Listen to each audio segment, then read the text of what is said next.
Welcome back to the shop, guys. Today I have a 2018 CRF450R. Going to be doing a top end on a fresh piston, new intake valves, and a new timing chain. All the steps in this video is going to be pretty much the same from 2017 all the way up to about 2023. Little minor differences here or there, but it's pretty much all the same stuff. As you can see, I've already started taking this one apart a little bit because I had to figure out what was going on. The owner said that he had to push start it to get it started, but once he got it started, it was running good the whole time. So I figured it was intake valves. I went ahead and pulled the seat off, pulled the tank off, this left side shroud here so that I can get to the strap for the tank there.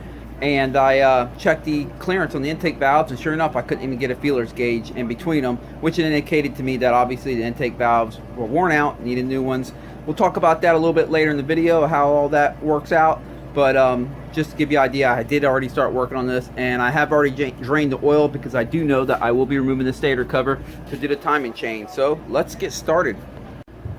For this job, the parts that I have is a stator cover gasket. Since we will be doing the timing chain, we'll need that.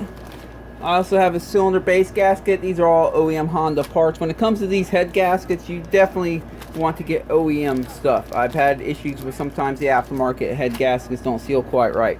The timing chain tensioner gasket, gonna go ahead and throw a new spark plug in while we're in there. Like I mentioned, I already know the intake valves need to be replaced, so we got two intake valves right here. And on this one, we're going to be going with a Wiseco piston. I'll talk about the differences between this and the OEM piston when we get the OEM piston out. Alright, so the first step is going to be removing the seat. Obviously, I already have the bolts off, so I can just pull that off. The very next step will be disconnecting the negative, the ground on the battery. So in case we accidentally bump that start button right in the middle of the job or something, yeah, you don't want that. So let's go ahead and disconnect that ground. Okay, the ground is disconnected from the battery, so that's good. But here's what's caused all his problems, and I already knew this, but just to fill you guys in, there is no oil on this air filter. He admitted that he put it in with no oil on it. If you don't oil your air filter, these air filters are meant to flow a lot of air, and even while they get dirty, they're meant to flow air. They rely on the oil to catch the dirt. So because they flow a lot of air, they have very big pores, and if you don't put oil on them, that dirt's just going to go right through all them pores and right in the motor, and it will eat away at your intake valves. But again, we'll talk about that a little bit later in the video. Now we got to get the tank off. Since I already had this on off, I'll just walk you through it. The best way to do it is at least get the left side shroud off right here. I'm going to go ahead and move the right side too. But you want to take off the left side shroud, and then if you haven't had your tank off already, you're going to find out that as you pull this tank up, alright, just went ahead and remove the right shroud, make it a little easier here. Turn my light on. You'll find as you pull it up that it's going to get caught on this little leash right here. This little leash is hooked up right here to this thing. What I did to get that off is I just used a pair of, while the tank was still down, I just used a pair of needle nose pliers and slid it out of the groove right there and disconnected it. So you're going to want to do that so you can get the tank up and off. And that's just to keep the guy that doesn't know what he's doing, he's at home fooling around, from yanking on the tank real hard and yanking on the fuel lines and the electrical wire. But now we have this little, I'm just going to remove the tank all together. So I'm going to remove that little rubber or plastic cap right there. And then there's a little clip. It's almost better just use a little flathead. Let me grab one. I mean, you can use your fingernail too, but you just kind of lift that little clip up. That little green clip, there we go. Just twist and slide. Tank's out of there. You'll want to make sure no debris get into this fuel line. So I got these little things right there, but you know, just make sure nothing gets in there. You also need to remove the electrical line that connects to the fuel pump on the bottom of the tank, as well as the fuel line. Alright, I think the next thing that needs to be done, because I know it's going to have to be done anyway, I'm just going to go ahead and pull off the full exhaust system, so I'll be right back. Alright, I have the whole exhaust system off. I had to pull off these number plates to get that off, have the header pipe off and everything like that. Next step, I think I'm going to go ahead and drain the coolant. And the best place to do that is right down here at the water pump. I went ahead and pulled the radiator cap off so that it can flow out freely. There'll be a brass washer right there at the bottom bolt. That's the one you loosen up and you removed.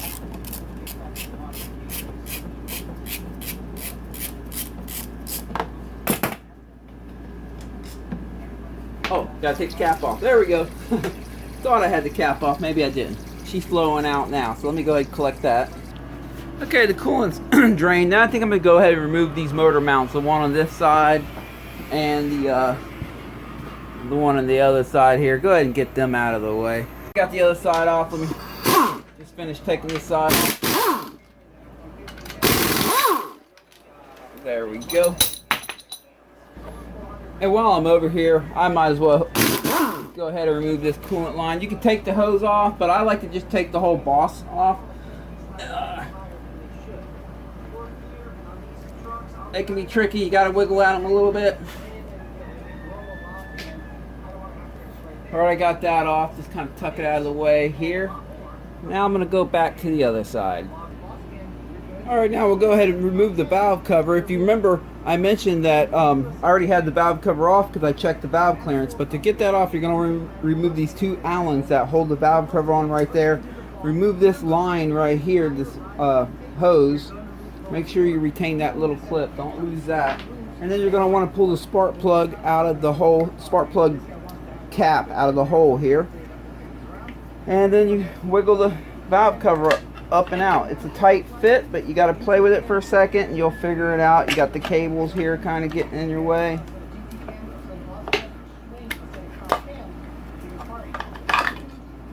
There we go. And now we have the valve cover off. And while I'm in here, I already know I'm going to have to take the ignition coil off to give me a little more room to get the head and the cylinder off. So it's just two 8mm bolts. They disconnect the wires right here. Make sure you remember which wire connects to which terminal, just in case. Always try to remember that kind of stuff. If you have to mark it with a Sharpie, do that. But I'm going to go ahead and remove that real quick.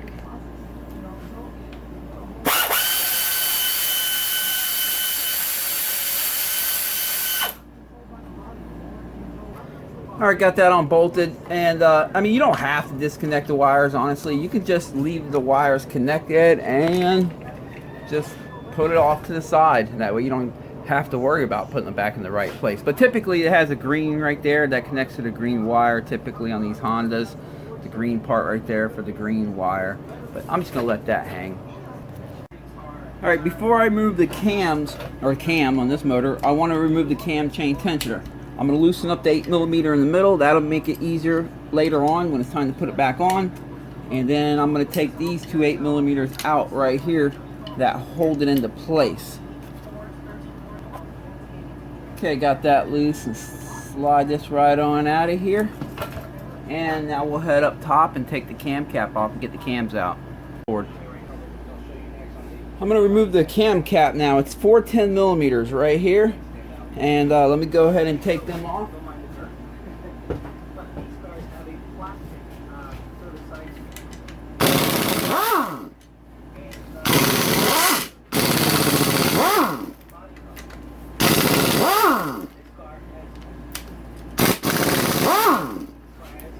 And it's best to do this while the motor's in top dead center, like we had, like I showed you a minute ago when we were checking the cam timing. I just left it there because when it's at top dead center like that, all the valves are closed. So once you remove them, you just kind of wiggle this thing up. Now it's important when you wiggle it up and you lift the cap up off the motor, error moving it a little to the right side and then lift it out. There's why. You heard that cling? Let me show you. Especially if you're not going to be doing a timing chain. That fell out, and I'll show you on the camshaft right here. I don't know if you can see it in here. Hopefully you can. That one's just barely hanging in there. Let me grab it. See it there? So you want to catch them. Them go on top of the bearings here, and I caught them. Now, it's not a big deal to catch them if you're doing the timing chain too, because the worry hit there is one falling down there and falling all the way down into here. If you're not doing the timing chain, you're not pulling that cover, then you don't want to drop one down there. If you are doing a timing chain like we are and you drop them, well, no big deal. You can catch it a little bit later when you get down there. But we caught them before they fell, so that's all good. They sit right here in the grooves on them bearings. But Alright, let's move on. Alright, now I'm going to go ahead and get the cam out of there. I'm just going to take this bearing that's on the left side here, slide it. See how I slid it towards the left? That allows me to drop the cam a little bit lower and just work this chain off, work the chain off the cam here.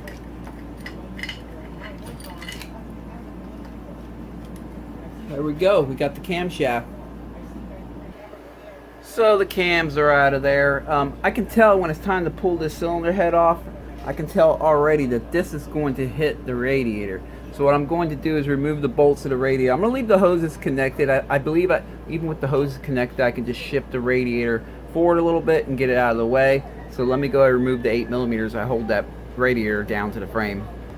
I have the radiator on bolted. I can shift it out of the way, get out of the way. But that bottom radiator hose is I think I'm just going to go ahead and disconnect that. That'll help it stay out of the way. So let me do that. There you go. That's way better. So it's completely out of the way now. Okay, there's only one more thing really keeping us from pulling this cylinder head off besides removing the cylinder head bolts, and that is the throttle body in the boot right here. We have to get that disconnected. Now this is where there's more than one way to skin a cat. You can see there's a lot going on here, and if you want to pull this up the old-fashioned way up here, you're gonna have to remove a lot of electrical stuff here, airbox stuff. It gets crazy, but there is a easy way to do this, and I will show you. Alright, what I've done is removed all subframe bolts, all four, the two over here on this side and the two over here on this side, and then I also loosened up the clamp between the intake boot here and the throttle body. So I got that clamp loose right there, and that's going to allow me to pull the subframe just far enough off to disconnect that. Remember, we have a lot of wires here, so don't go yanking. You only want to pull it just far enough. So let's try.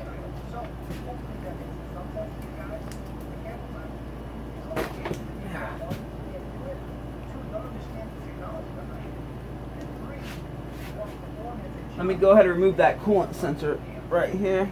It's got to come off anyway. Let me get that disconnected. Okay, I went ahead and removed the coolant sensor wire right here, disconnected it from the sensor because that's a tight wire and it needs to come off anyway to pull the cylinder off. And as you can see in here, I have the throttle body separated from the air intake. Get you over here and give you a better view of that. You can see right here the throttle body is disconnected from the intake, and the only thing that's really holding it in place here is like the throttle wires and some, the throttle cables and some of the wires, but otherwise the subframe is loose to dangle here. So just be easy, just let it sit. Make sure you don't have any kids around that are come yanking on it or anything, because remember, you got a lot of delicate wires here just kind of holding that light subframe right there. So all right, what's next? Well, down here by the cylinder, we're gonna have to get some of this stuff out of our way, so let me go ahead and do that now. Get this clutch cable out of the way here. There we go, and then that one that's right behind it, because that is actually, that looks like that can stay. I'll loosen it up for the time being though, just to give us a little more room when we're putting the cylinder on. It doesn't look like you would have to take this off, but I'm gonna do it anyway. Gotta give us a little more room when it's time to clean the cylinder surface and stuff like that. So we got that off of there. Now it's time to pull the cylinder head off. I will first be removing that little 8mm way down in there. You see it in there? Gotta remove that. And then there's 4 head bolts. One here, one on the outside here on the front outside, one on the front outside over here, and then one more right there. So 5 total. They look like 9/16, and that's 8mm. So let me go ahead and remove them real quick. Start with that little 8mm.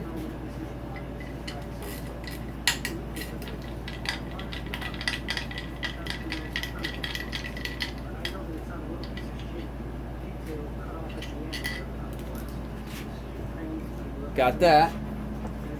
Alright, and now the 4 head bolts. Oh, my bad. The head bolts are actually a 12mm. Alright, let's see if this impact right here, this shorty, will get it off. Or do I have to break out the big gun? Oh, it's working. step for that one. Let me go ahead and break out the big gun. All right, we got the big one here. Try it again.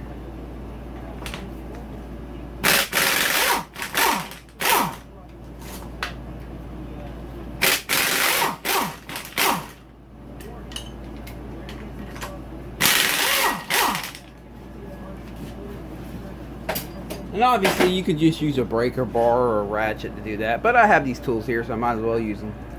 All right, let me collect them 4 bolts. They have a washer on the bottom of them. Make sure you have a magnet handy. Every one of these have a washer on them, and the washer likes to sit on the head when you pull the bolt out. Like right here, this one right here, you can see I grab that one with my hand, but the ones on the inside of the valve cover are not as easy to grab with your hand.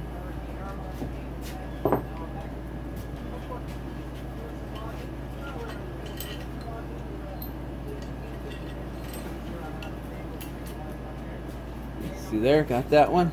All right, I think it's time to lift that head off of there.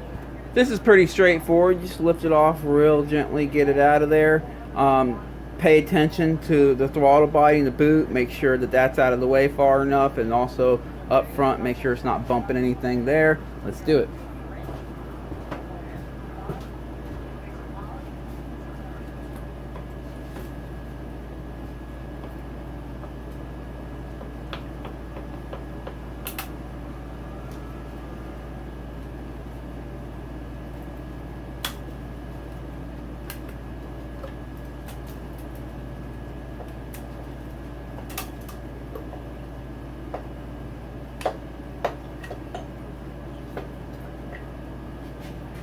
Got it. Got her off of there. Now, when you get this head off, don't go flipping it upside down, because there are little valve shims in here and they will fall out, and then you're gonna have to figure out which one went where. So don't flip it upside down until you make sure you have them secure or taken out and then ordered and marked and all that kind of stuff. There she is. I don't know how many hours are on this piston. I don't even know if it's ever been done before. We're gonna find out. Oh, look at that. Okay, no, that's just trash from the head gasket. Okay, I thought maybe a valve hit the piston or something, but no, it's just a lot of trash. There was a lot of carbon and stuff that came off when I pulled the head off. But all right, now we have to get the cylinder up and off of there, so let's do that. So I'll start by first getting this area cleaned up. This one is still there. I grabbed that one. The other one on the other side is stuck to the cylinder head. We'll worry about that in a little bit. Let me get this head gasket off of here. Come on, head gasket. There we go. Got the old head gasket off. Now, let me wiggle the cylinder head off.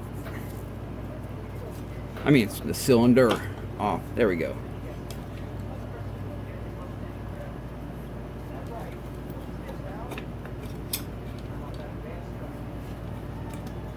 You know what? I should have pulled out this timing chain guide right here first, but that's okay. I'll show you what I mean here. Here's what I mean. I should have pulled this out first. You can get the front one out. The back one is bolted down to the motor, but you can pull the front one off. I should have pulled that off first, but it's okay. You can still do it like I did too. It works. All right, let's go ahead and remove the piston. I like to stick this rag down here in case the circlip goes flinging and dinging. And I'm gonna use some small needle nose. There's more than one way to skin a cat. You can get creative and find other ways to pull these off with a pick or whatever. I find a small needle nose works good. She's about off of there.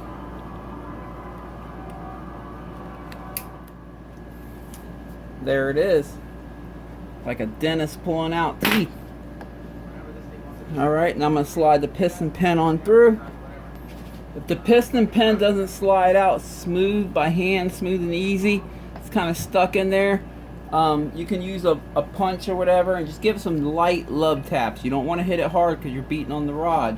So just some light love taps.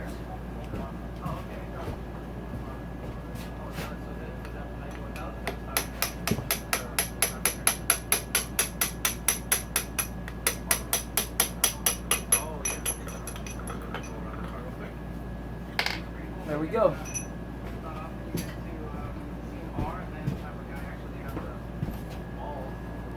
before I take you to the bench and look over the piston, the cylinder head, and all that, let's go ahead and check the rod.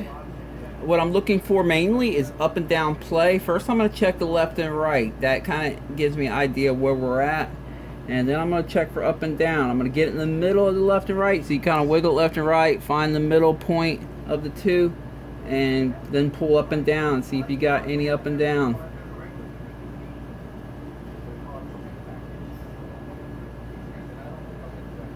This one's good. This crank is I'm going to call it mid-life. There's no up and down play, but there's a little more left and right than what these bikes come with when they're brand new and fresh. So this is going to be like a mid-life crank. This bike probably has about 100 hours on it, is what it looks like. So that sounds about right. You can run these cranks, if you keep up the oil changes, you get about 200 hours out of them, as long as everything goes good. Even if they test out good, you want to change them out at 200 hours, even if everything's good, just because after 200 hours, at some point, the rod can just break. But let me check it one last time. You know, what do they say? Measure twice, cut once. All right, so we're good there. Let's go to the bench and take a look at this cylinder head. And then you also want to check the crank bearings. Some of the bearings that hold your crank in place. And you do that same way. You wiggle this left and right nice and firm while you put your hand down there and feel for up and down movement at the crank. This one is good and tight. These Hondas can sometimes have a tiny bit of up and down that's kind of inherent in one of the bearings they have. So if you find just a tiny bit, I believe it's on the left side on these motors. If you find a tiny bit, it's typically okay on these Hondas. But this one feels good and tight, so yeah, let's keep moving forward. So here's a piston. I can see this piston's been in there for a long time, a little too long. They come with this black coating right here. You can see it's pretty much all worn away right there and on this side, which is, yeah, it's pretty extreme. So she was definitely due. This is definitely an OEM piston. Not only can I tell by the markings and but also the black coated wrist pin right here. The Wiseco does not come with this black coated wrist pin. I'll discuss that, the differences between the Wiseco and this piston when it's about time to put the piston in. But yeah, the piston's pretty worn out, and obviously he's been pulling in sand. You can see above the ring right here, above the compression ring, the scratches, that indicates sand that has been getting in. If you have scratches below the rings, like down here on the skirt, that's usually transmission trash. Your transmission's always kind of shedding off a little bit of metal, and that's usually what does that under the ring. But if it's over the ring, it's what got in through your air filter, and you can see stuff has been getting through this air filter. To give you a comparison, this was this piston. Remember I mentioned the black coatings wore off?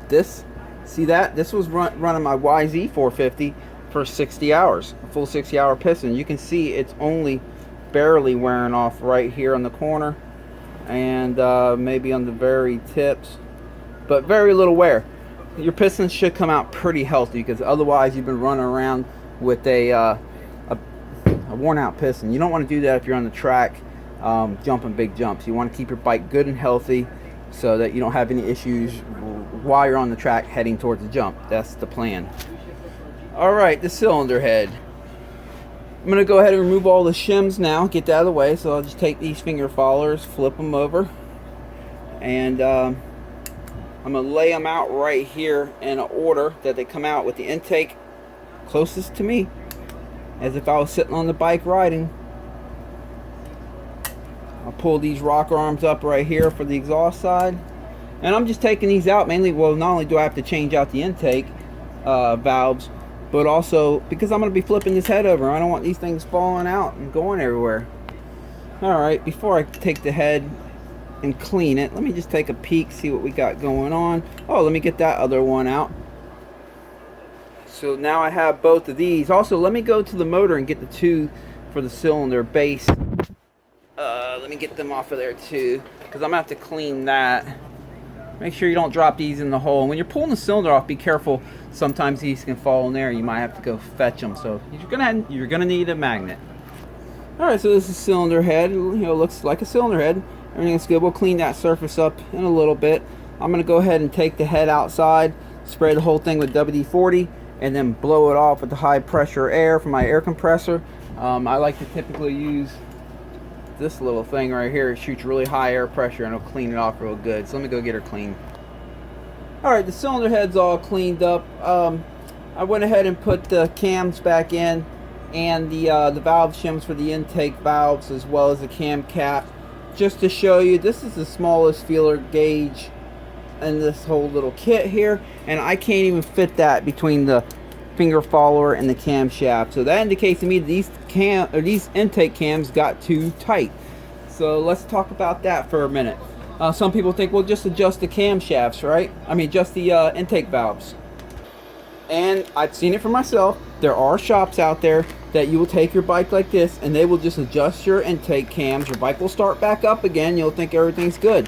What happens is, in about 2 weeks to a month of riding, the problem comes back. And here's why. These are titanium valves, and you can see shiny right there, but you can see the mating surface where it makes contact when it closes to the valve seat.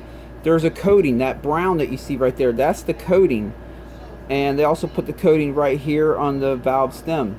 But obviously they cleaned it off right here to give a shiny, you know, for air to slip in faster, because this coating can be a little bit rough. But that coating is what protects the valve every time it closes. It keeps it from eroding the valve seat. And now with the the seat right here. So what happens is, when this starts getting eroded, when it eats away that coating, now you're going to start digging into the titanium valve. When you start digging in that material wears kind of pretty quickly. So your valve will start sitting deeper and deeper into the head like this, and it will make your clearance, your valve clearance, get tight. So when it becomes too tight, then the bike doesn't start when it's cold. You adjust the valves, but it'll keep eroding. The proper fix is to replace the valves.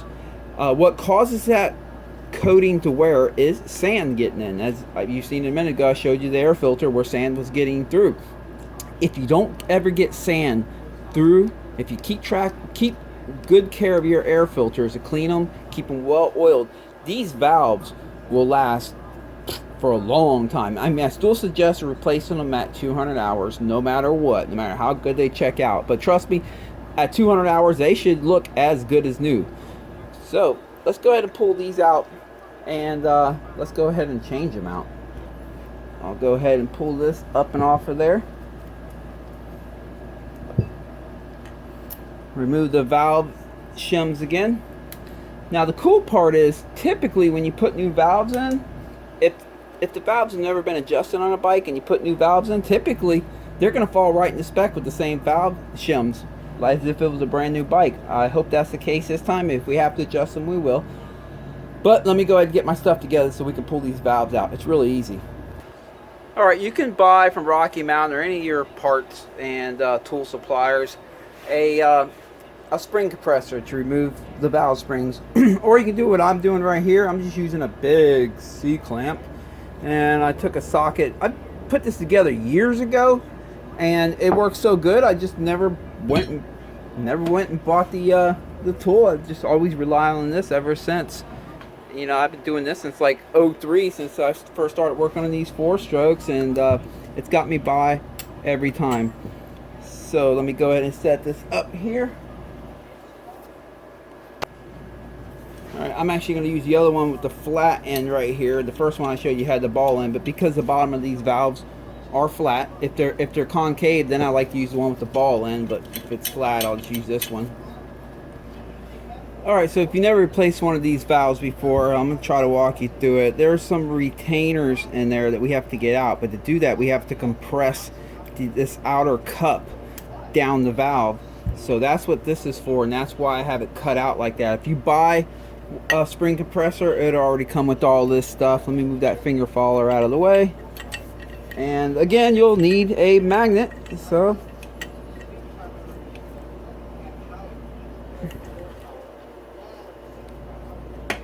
there we go. Let me show you how I have it here. See, I have it pressing on the valve right there, and on this side I have it pressing on that retainer that I showed you. So now what I'm going to do is compress that retainer with the big C-clamp here, using my hand, my right hand here, to kind of keep it all centered out, because that spring makes it a little wobbly. Now I'll stick my magnet in there, see it. There's one. Let me get that one. Let me get the other one. And there's the other one right there. There's two of these. I'll give you a better view what they look like in a second. Let me go ahead and pull this out now. Now I'm going to loosen it up. Be careful. These things go flinging off and you lose parts. There's valve number 1. Now, one important thing to note is the spring has paint on it. That paint always faces up because these springs are typically wound a little tighter on the lower end and a little bit fatter on the higher end. Oh, I don't even have it in the camera here. So yellow paint up at the top, wound tighter down here, wound looser up here. That always goes in the head like this with the paint facing up. So just keep that in mind. We got the little retainer here that's kind of, there it is. And then these were them little, I forgot what you even call these things, but anyway, keyways or whatever. So that's them. You don't want to lose them. Now I should be able to just press that valve in and pull it out. Now that I got the first valve out, let me show you side by side. Let me clean it up real fast. I'm going to show you side by side with the new valve. Alright, so this is the old valve, and you can see right there, I don't know if you can see in the camera, it's almost focus. It's almost concave anymore.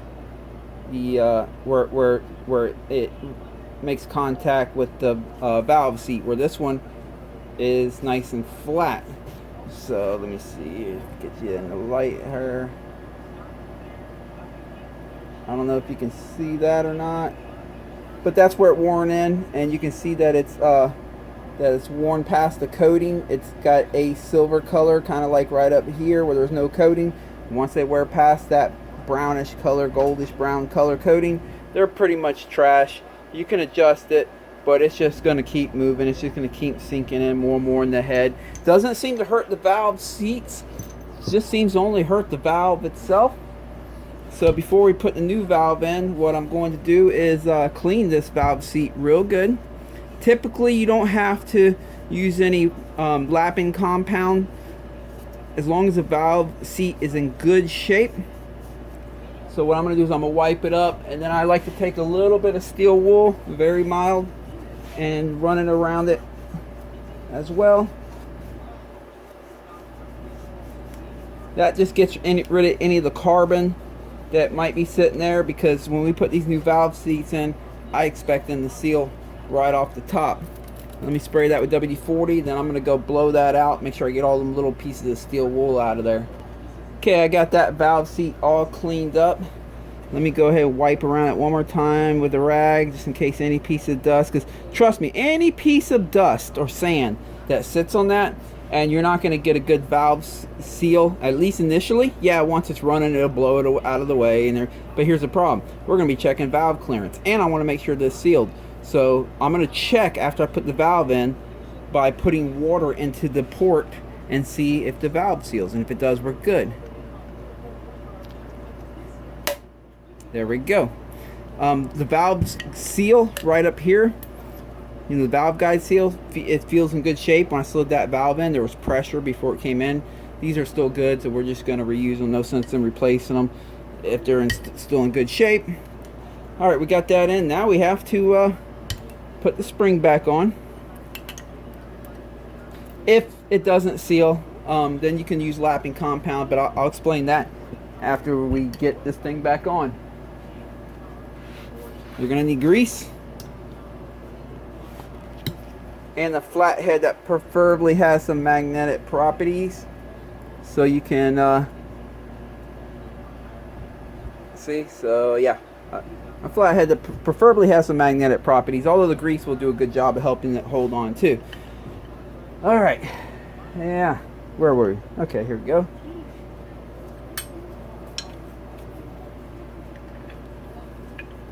Now I have to compress it again so I can put the keepers in there.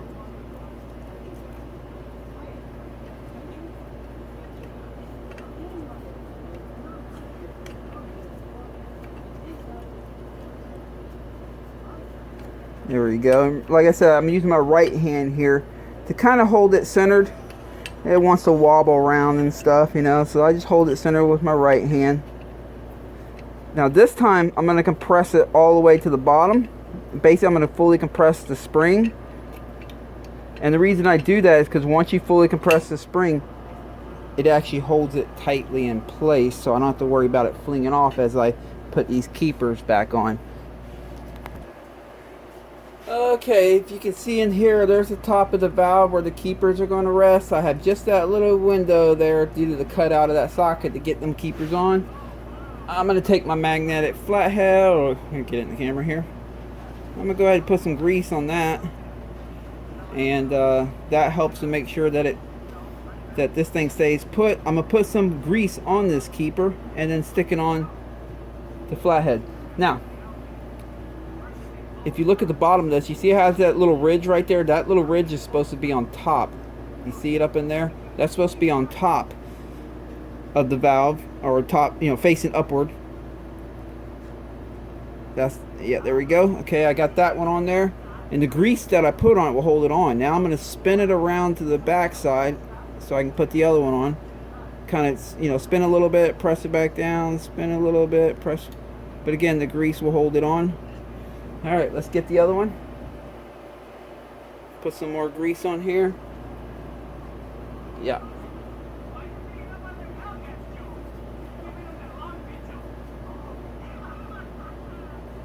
Just gonna grease it up real good here. Let me angle it the way I want it.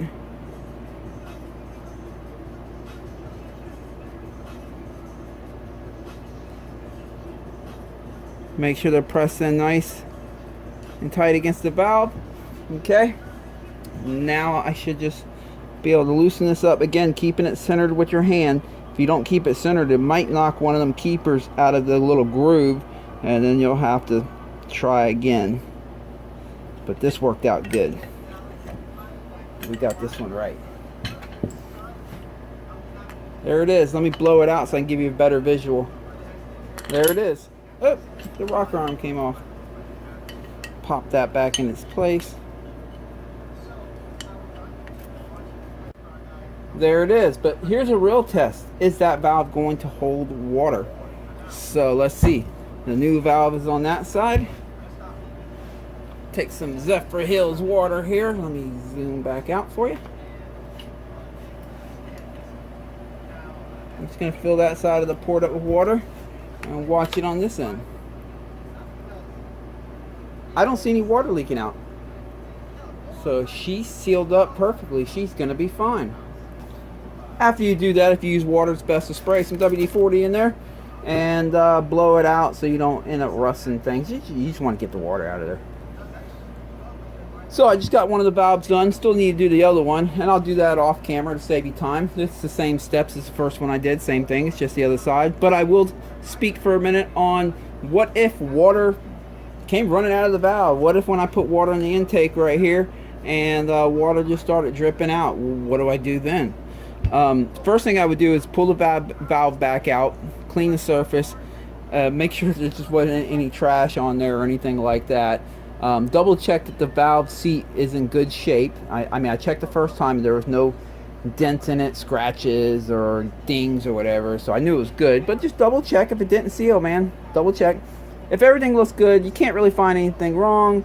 You're just thinking, well, maybe it just needs the valve lapped. You're going to want to use the old valve to do that.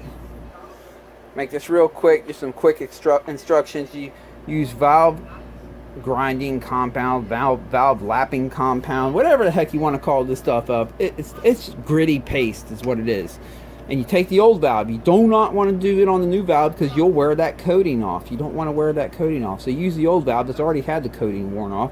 Put some lapping compound on the valve seat right here. Put it in the cylinder, and then you go to the other side and you grab your cordless drill, take a drill bit, put it in here, or any kind of stick or anything like this. I'm just going to use this stick. Drill bits work too. You just put it in backwards. And you take a tight rubber hose, vacuum line, whatever, put it on there. And while the valve's in here, in the cylinder head, then you slide that over it so you can spin the valve. And it has some flexibility. While it's in there, you just spin it and press on the back of the valve. And you'll hear the rubber compound go as you're spinning it. and you just basically clean the surface of the valve seat, and then you clean it off real good, get all that stuff off there, reinstall the new valve again, and make sure everything's real clean, and check again, see if it seals. If it should seal at that point. In most cases, that will do the trick. If it doesn't, well, you might have bigger problems somewhere else. So you're gonna have to dig around the head and look. But 9 times out of 10, that does the trick. So let me go ahead and put the other valve in here, and I'll be right back. All right, the second valve is in. I have this. See the water in there? I have that full of water, and look at this. No leaks. So we are good. Now I'll spray some WD-40 in here and blow all that out, get that water out. Alright, so I'm going to put all the shims back in. Let me blow that grease out of there. There we go.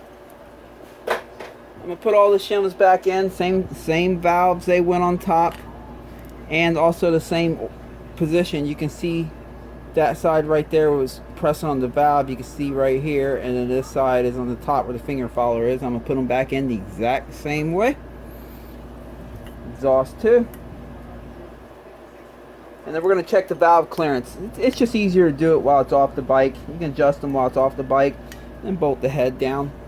Let me see, where's that camshaft? Here it is, and wipe it up.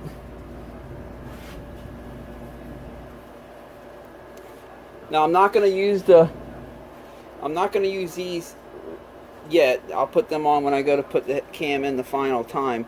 I'm just going to slide the bearings all the way to the center, and you can kind of see where this slit has been, so you just kind of match it to that. Slide the cams in there. Now you have to pay attention to these little rods that go in here and hold the rockers in. Let me slide this one out so I can show you. You see how it has that little groove right there? This is supposed to, when you bolt it in, it's supposed to go in that groove to hold them from sliding out. So you want to obviously slide it back in and stick something in there, make sure that it's clocked in the right position so that bolt can go right on in when it's time. And same with the back here, it has the same thing. See that little half moon shape right there? Same thing, slide it in the hole. Use a pick to make sure it lines up. Let me, you know what? I forgot to flip these over. That does help, don't it? I'll put the cam back in, line it back up with the bearings pressed all the way inward. Put the cam cap back on. Alright. These two bolts right here that don't have the extra little extension piece right here go up front. And the ones with these go in the back.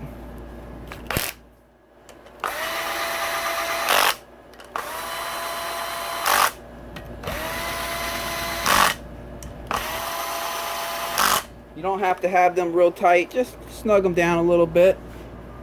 Alright, we have the valve specs right here. If you need to pause the video, we're going to be checking the intake first. It says it needs to be 5 thousandths, so give or take 1 thousandth, so it can be 4, 5, or 6. I got a 5 thousandths right here. Let's check the intake, make sure it's not the lobes out of the way of the finger follower. That one goes in through, and this one goes in through. So now let me try 6. Let's see here, where is it? Let's do it like this. Alright, there's 6. Let's see if that goes on through. It goes through, but there is a little bit of resistance. As long as I cannot get the 7 in there, we're going to be okay. I can get the 7 in on that one, so we're going to have to make it. We're going to have to make some adjustments.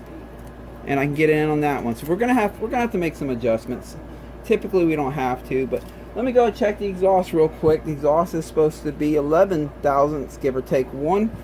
So let me go ahead and set it at 11. And this is the same way you would check it on the bike too, if you're just checking your valves. It's the same tech. Okay, I can't get I can barely get 11 in there. That's good. That means 10. It's going to be a 10 probably. I can barely get 11 in there. I actually like the exhaust valves to be a hair on the tighter side when you got rock arms like this. Let's see, there's a 10. Yeah, that's good.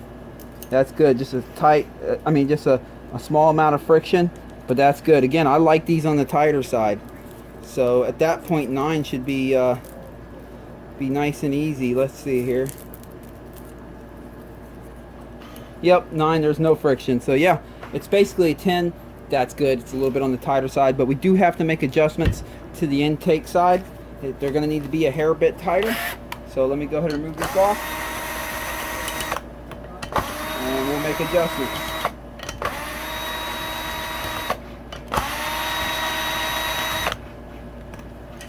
And since it passed the water test, there's no leak, we know it's not like a piece of debris causing the valve to be open ever so slightly, and that's why we can't that's why we're having to make adjustments. We know that that's not the case. Oop, that valve shim just fell right there.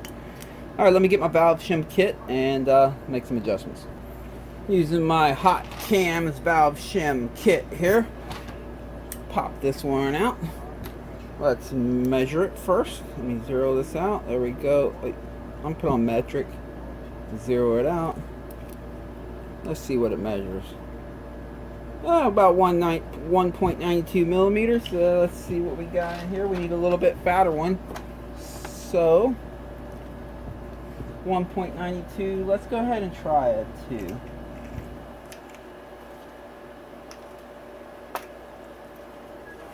Let me find one. Alright, got that one in. Let me go ahead and do this one now, see where it's at.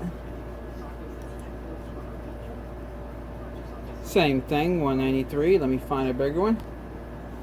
Alright, let's pop them on and see where they're at again.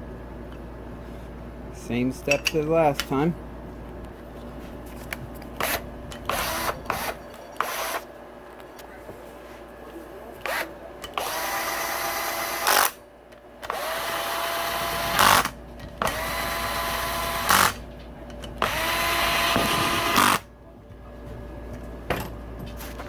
Alright, let's try this again. I'm going to start with the bigger one, 6.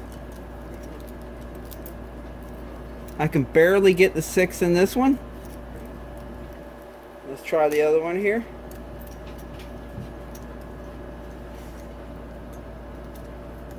Barely get the 6 in on that one. As long as I can't get the 7 in, we're good. We'll be within range. Because remember, it's 5, 6, or 7. I mean, 4, 5, or 6. I can barely get the 7 on that one. That one's going to need a bigger shim. I can't get the 7 in on this side. So this one right here needs just a slightly bigger one. Let me go ahead and pop in one that's even slightly bigger, and we'll test it again. Okay, got that one in. Put the cam back in.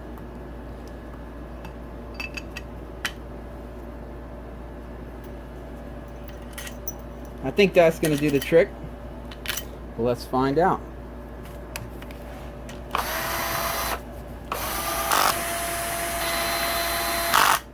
Alrighty. See what we got. Start with 7 again. As long as I can't get a 7 in it, I'm good. Can't get a 7 in.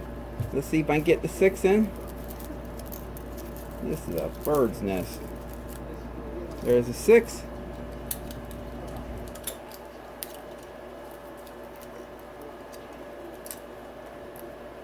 Nope, can't get the 6 in. As long as I can get the 5 in, we're gonna be good.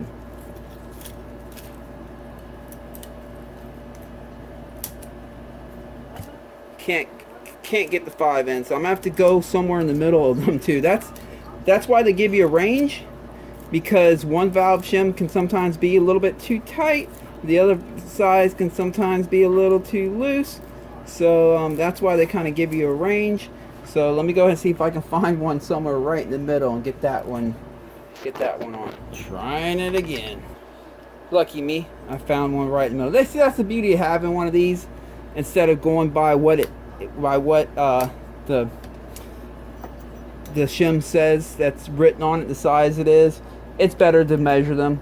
They're not always accurate when they print on them what size they are, and it can vary a little bit. So have yourself some digital calibers, and this should be it. Let me put it together and see. Alright, let's see. Can't get the 7 in, can't get the 7 in. So we're looking good there. Let's see if we can get the 6 in. As long as we can get a 6 or a 5 or a 4 in, or 6 will be good. 6 goes in with a decent amount of friction. Yep, same there. So we're good there. So let's go ahead and try the 4. Make sure there's no friction. And if that's the case, we are good to go.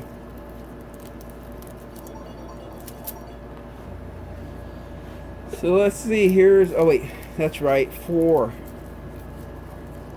Let me find the 4. We got, yeah. There it is. This should go in with no friction. And if it goes in with no friction, we are gold. No friction. And no friction.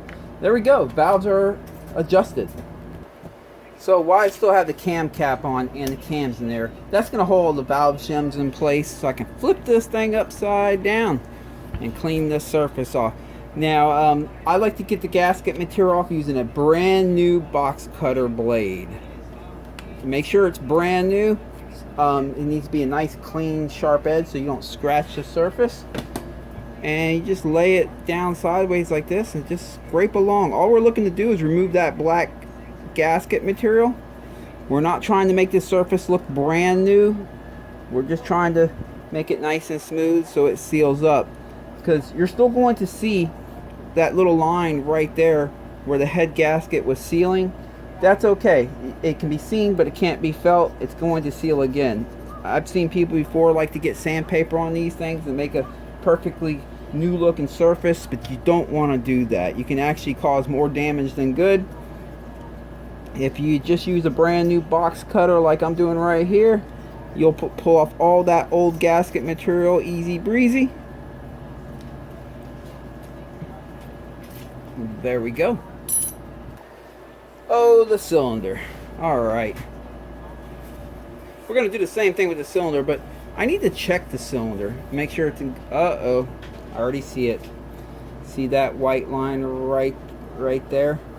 That means it ate past the nickel plating. That's from the sand that's been getting in there. Let me take my gloves off and feel it. Oh yeah, it dug a little hole right into it. Oh, well, we're gonna have to order a new cylinder. So this is going to be a 2-part video. I'm gonna finish up on the timing chain on this video, get that out of the way, get as much done as I can, and then I'll order the part. No sense even cleaning that. We're gonna need a new one. So I mean, but if you're reusing your cylinder, same thing. Box cutter blade. Let me get my box cutter blade. Brand new. Make sure it's nice and brand. Same thing. You just slide it across. See that? And again, you're not trying to make it look brand new. You're still gonna see the line where the head gasket has sealed, but you can't feel it with your finger. It's perfectly smooth. That's just a visual. But you want to remove this black stuff from the head gasket. I'm just showing you that a box cutter will do that for you. That's pretty much all you do. You clean that surface, and down here, if you see any of it, you clean that off, and then you can reuse your cylinder as long as your cylinder's in good shape. Unlike this one, we're going to have to order a new one. But it is what it is. I guess we'll go ahead and move on to the timing chain now. Alright, so before I order a new cylinder, let me go ahead and knock this timing chain out. First thing I'm going to do is remove the shifter lever there so I can pull that cover off. Okay, got that shifter off. Now let's get this cover. Whoa, I have that on high.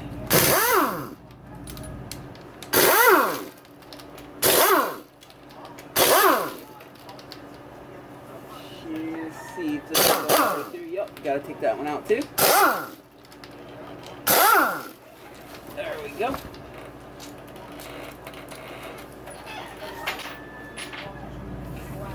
Oh, one more here. Alright, this is stuck on there pretty good. Let me get something to pry it off with. Let's give this a shot right here.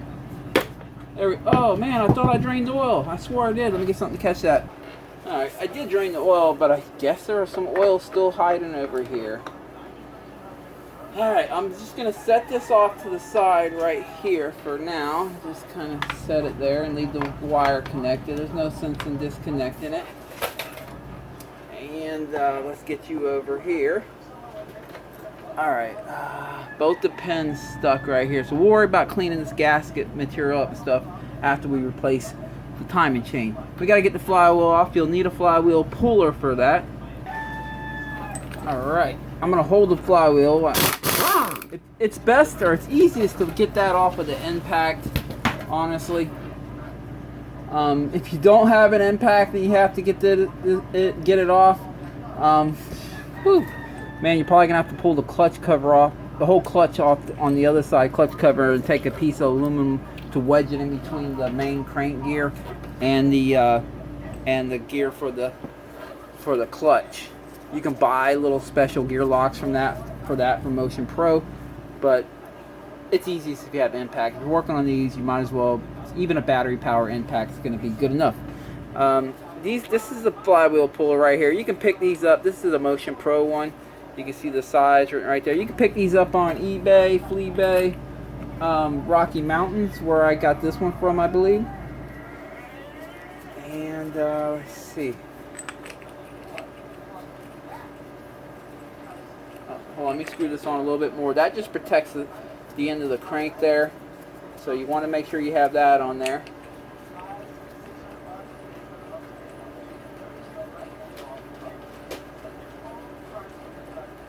Alright. Like I said, impact definitely makes the job easier when you're doing stuff like this. Otherwise, the motor's going to spin on you. There we go. You can tell when it comes loose because the flywheel all of a sudden shift forward towards you.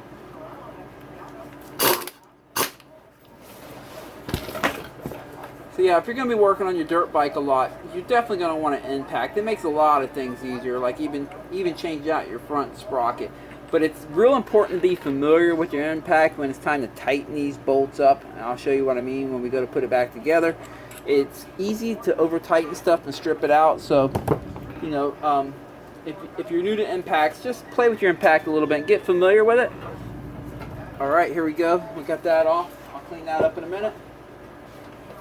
Yeah, play with your impact a little bit and get familiar with it. The longer you use it, the more you will be familiar with it. Like this one right here, just to give you an example.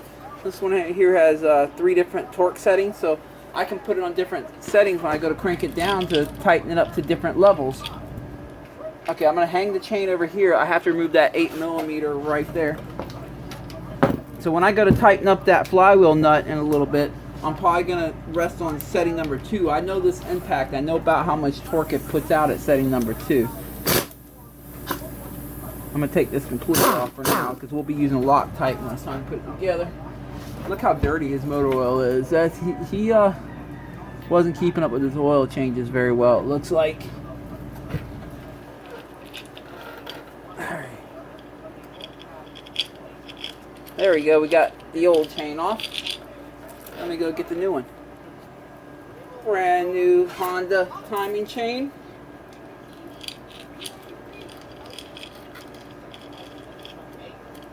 Put it on the crank there in the groove. I'm going to hang it over the edge again right here just to hold it in place.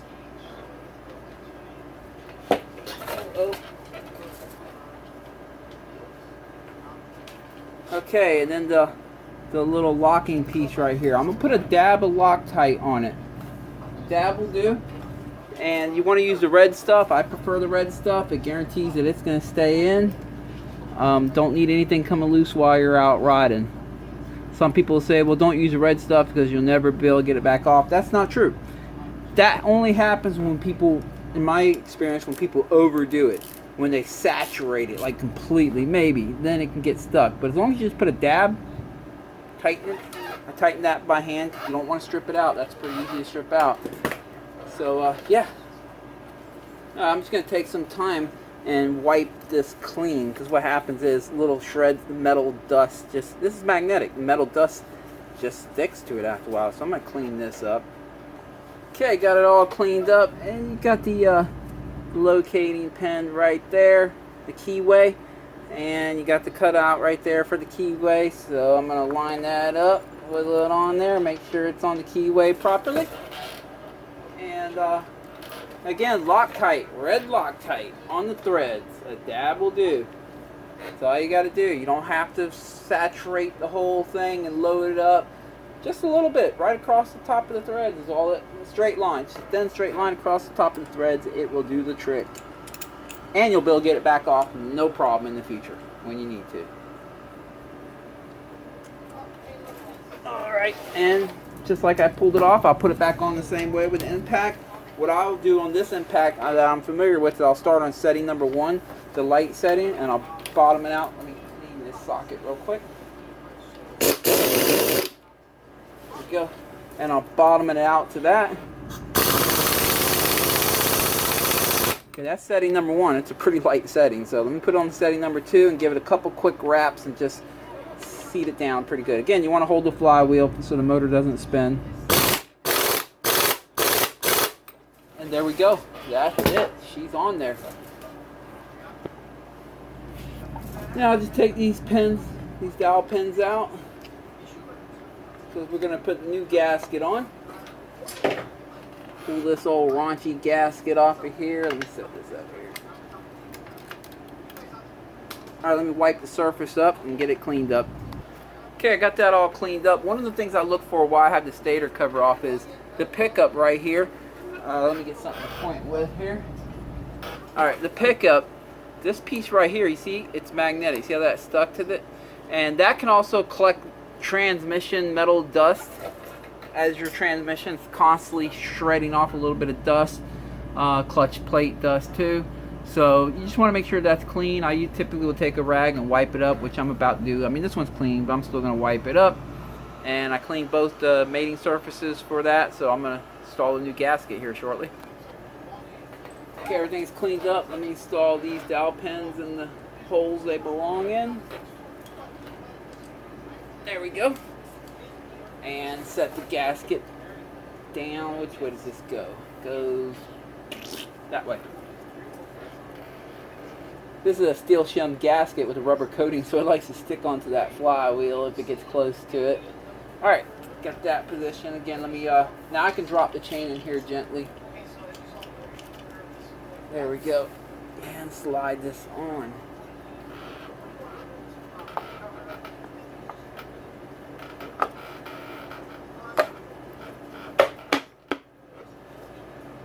Yeah, there it is. I'll put all the bolts in. Now some of the bolts are shorter, some of the bolts are longer. The best way to figure out which one's going to the right hole, you'll know, let's see here, okay. You'll know when you have them in the right holes because they'll all stick out equal amount. So let me go get this figured out and I'll show you what I mean. So you know you have each one in the right hole when they all stick out. When you just slide them in, but you haven't threaded them in yet, they all stick out the same amount, which is like 11 or 12 millimeters. But when they're all even, then you know you have them in the right hole. Let me go ahead and tighten it down, all except this one, because this is the one that holds the clutch cable on, and when we go to put the top end off, I'm going to want that off. So I'm going to just kind of leave it in there for now, but I'm not going to tighten it.